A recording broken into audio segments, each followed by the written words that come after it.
Cutting the passenger seat back is utilized to fold the seat back down to aid in patient removal in the event the release mechanism is inaccessible or damaged.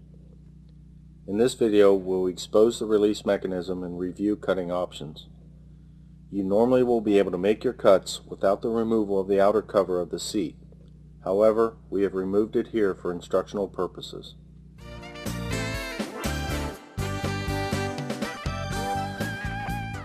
As the mechanism area is exposed, you can see the structures that we are dealing with. We see the pivot pin, the heavy gauge steel at the base of the mechanism, and bolts.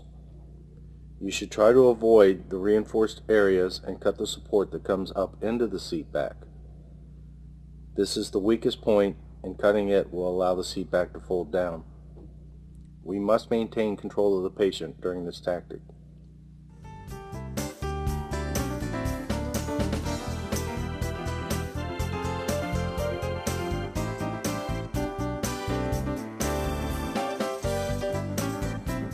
One thing to deal with the reclining seats is, first off, try to find the mechanism.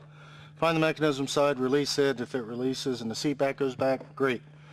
But a lot of times during the wreck, those get jammed. So if you have to cut it, try to go to the mechanism side first. And the reason we do that is 9 out of 10 times the other hinge is just a dummy hinge. Cut the mechanism side, the seat back will fold back.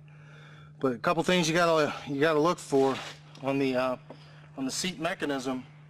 The rolled steel right in there is a real strong piece that we don't really want to cut through, because what will happen is once your cutters get on that, as you close, your cutter tips will start to separate, and once they start to separate, if you keep going, you're going to possibly shear a tip off.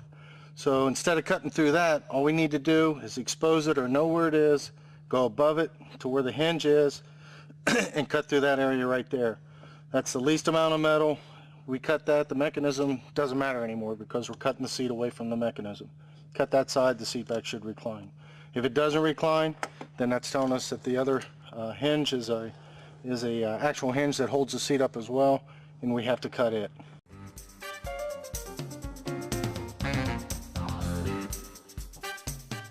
Always know where your rescue tool is in relation to the patient, and remember, no more than one way to accomplish your extrication goals.